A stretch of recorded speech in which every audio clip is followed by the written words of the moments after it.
Psychologist Bent Peterson, the main reason for me wanting to talk to you about Egyptologist Paul John Frandsen and his compelling and irrefutable recent discoveries is to contribute to a greater world awareness of Paul John Frandsen's scientifically astounding revelations, namely that there is no such thing as a universal incest taboo, contrary to what almost everybody on the planet thinks. How will people react to this? Well, most people will react in that way that they don't see it. They don't think it's true, but it's scientific and you can't fight against it. But what most psychologists do, they don't look at what science is, they look at what they think or what they believe. Well, what about you personally? Are you surprised by this Egyptologist and the evidence that he is putting forth? Are you personally? I'm not surprised, but I'm astonished that he found out that it was so common in Egypt and in the old Persia with mother, son, father, daughter, brother-sister relationships and marriages. With his book called Incestuous and Close Kin Marriage in Ancient Egypt and Persia, he's laid this material out for the whole world to look at. Yes. And you can see it on the internet. You can look up his name, Paul John Frandsen, any of you viewers, and you can check out where you can see more videos and get more information, and where you can also check out his book, and if you want, even order it.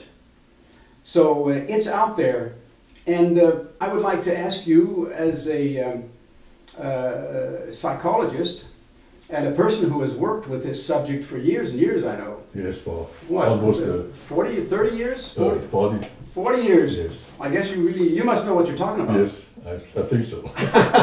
Okay, if we say that Egyptologist Paul John Frandsen's rejection of the universal incest taboo is scientifically justified, what consequences, if any, will or ought Frandsen's evidence lead to among academic psychologists, your colleagues around the world and others?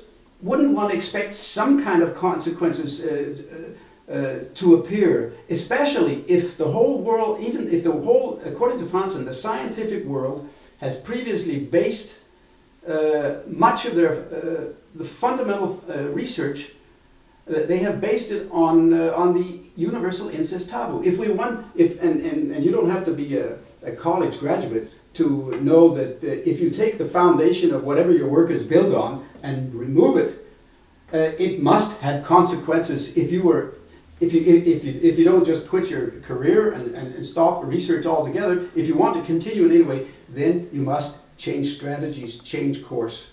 Isn't this what will have to? And your colleagues, the psychologists. It should be like this, but it will not happen. It won't happen. No, because isn't this a rational world? Yes, but most psychologists will never read this book. Wait a minute. Okay, you're saying wait a minute. The average person is not going to read. The average psychologist is not going to read scientific material, but academics, they should be reading also some of their colleagues' material. Aren't they doing that? No, they're not. And not when it's controversial, not when it's going against what they believe in. So it's no scientific data. If you think that psychologists work on scientific data, they don't. They don't. They work on what they believe or what religion of the person. You're saying that these researchers are not working with logic, they're not working with reason, they're working with belief. One should think that this is this a theological education that they're achieving at the universities, or is it science? It should be science, but a lot of it is religion. Well, in my own work, what I have been telling is that things that people in my clinic tells me what they experience and what they have seen in life, and my colleagues they say that we don't believe you, and I say it's nothing about believe or not, because it's cool facts I'm talking about. But many psychologists say they believe, they think even look at the television, when if you see a psychologist say something, people ask him something, and they say, "Oh yes, I think," and I always say, "Oh, we are in the church again." Now we believe. I mean. Okay. So we're not that far from medieval no. theological no. university work. It has such a power in people, even in their science. But then, well, if that happens to be the case, and evidently it looks like it is. That's what I see anyway. Well, how can one expect any progress ever to be made? Well, you and I, we really wish progress to happen. Yeah. And we have been working, we have been writing, we have been talking about it. But when I see now, I saw the other day in the newspaper, oh, now teachers in the school have to teach children about what is sex. Okay, yeah, it's about time.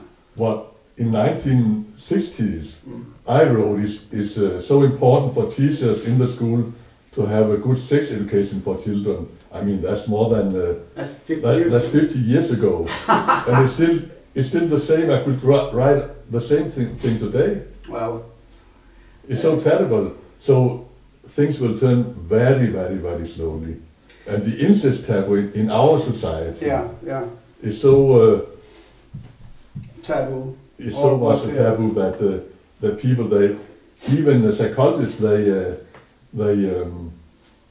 they get shocked with reading about it. And a book like this, they will never touch it. Maybe, Most of my colleagues will never touch it. Not even sexologists will touch it. There's this famous sociologist, an Italian, called Francesco Alberoni, isn't it? Yes. He has declared unequivocally for in the 1980s, 30 years ago, that there is no reason whatsoever for criminalizing incest in modern societies. There is no reason whatsoever for doing it. Now, it's only a moral thing to do it. Yeah. Yes. But he's out there and he's saying it, and he's been saying it for a long time. So what does that change? What does it change? Maybe it has had some effect, and maybe even your stuff in the 1960s. You've been talking about sex and the importance of this thing, and children and sex and so forth, for so many years. Yes, and it changed something for some people, but the whole big society, that's something else. But this has this was a long time ago. Both you and he and so forth. There's the Danish law professor. Van Greve, yes. From the University of Copenhagen, and I think it was last year,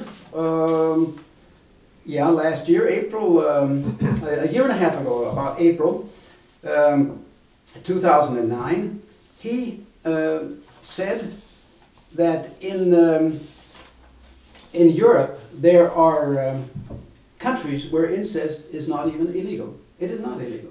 No, it's not in the law. It's not in the law. Holland, Holland, Spain, and France, the incest is not prohibited at all. It's not illegal. In the church is it illegal? Where? In the church. Yeah. Well, they have a rule against it, but it's not illegal. No. And so, and since Van Greve, the law professor, has come out with this a year and a half ago, he's only 40 or 50 years behind you. Yes. You should. Maybe that's another example that you and he should have talked together 40, 50 years ago, and maybe they would have gotten some things straight. Yeah, that's true. And right now, we're not even criticizing the average people. We're criticizing university professors and college people for not communicating. Actually, it reminds me a little bit of my own experiences. I've been hospitalized quite a few times, and it's my experience that many of the departments at the hospital, they don't talk together either. No. And some patients might be dying or getting very bad treatment simply because of this. Yes. People are not communicating together. They only care about their own little career and personal interests, and that's where it's at. So. Anyway, we need some explosions. We need some cultural explosions of some kind to provoke a movement here. And this YouTube video might be part of that. Hopefully, yes. Hopefully. And like I said initially, it's my hope that we can contribute to making the world more aware of this Paul John Frandsen's scientific work. But I've never heard any psychologist talk about his book. Not for 1 second. And I don't think that many psychologists have read it. Well, maybe we'll get back to YouTube in a half a year or next year, and we'll check it out and see if there are more people talking about it. Yes, that would be nice. We'll be working on it. So, yeah. But many psychologists never work with anything about sex. That's true. Wait a minute. Wasn't there a guy called Sigmund Freud who once upon a time, about 150 years ago, discovered that children also have sexuality? Isn't there something about that? Yes, but he was insane. He was in, oh, that's right. Yes. He was also taking coke, wasn't he? Yes, he or was. cocaine, He was a drug addict. Right. But nevertheless, he has been taken very seriously. He is, at least in the, what do you call it, the 50s, the 60s, 70s, 80s, in the United States, and all, first in the United States he was influencing very much the popular culture, and also in Europe. So he has had a great impact. He has and still has. The main Freudian book on the most relevant to the subject we're talking about now, the universal incest taboo, is probably, it's I think I remember, in German it's called Das Unbehagen in der Kultur, from 1930. The burden of culture, I think it might be called, yes, Kulturensbyrde in Danish. Kulturensbyrde, yeah. Anyway, a whole work, which now the bottom has completely fallen out of. Do children still have sexuality? No. No, they don't have.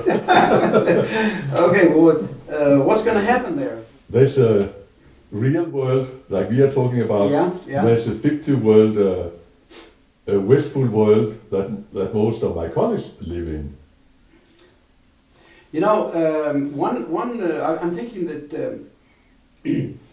one very important to me aspect of this, the universal incest taboo, and the harm that now it's coming about, that there is nothing to it. It is simply not harmful, and especially according to Francesco Alberoni, in a modern society, it's completely irrelevant.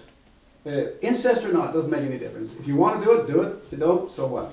Unfortunately, both in America, especially in America now since the 9/11 and this crazy Miami priest who wanted to burn the Quran, he started a terrible an expansion, explosion of hate crimes. There are a lot of I think hate crimes have exploded maybe tenfold or more since this priest got out there and started wanting to talk about burning this. And other people have burned it, the Quran, even though he didn't himself. No, but...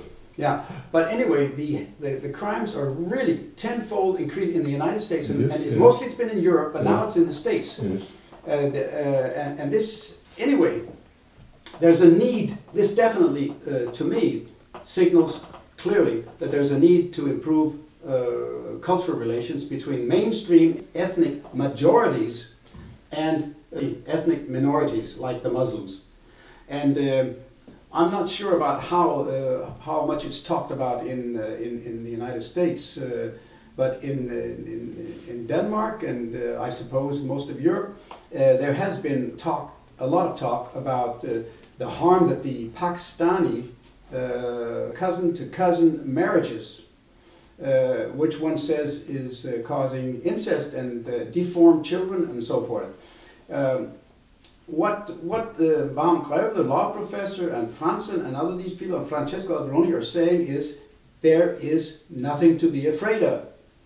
And if this information could get out there, then there would be, to me, maybe we can contribute also a little to getting better relations between different minorities and majorities in our societies.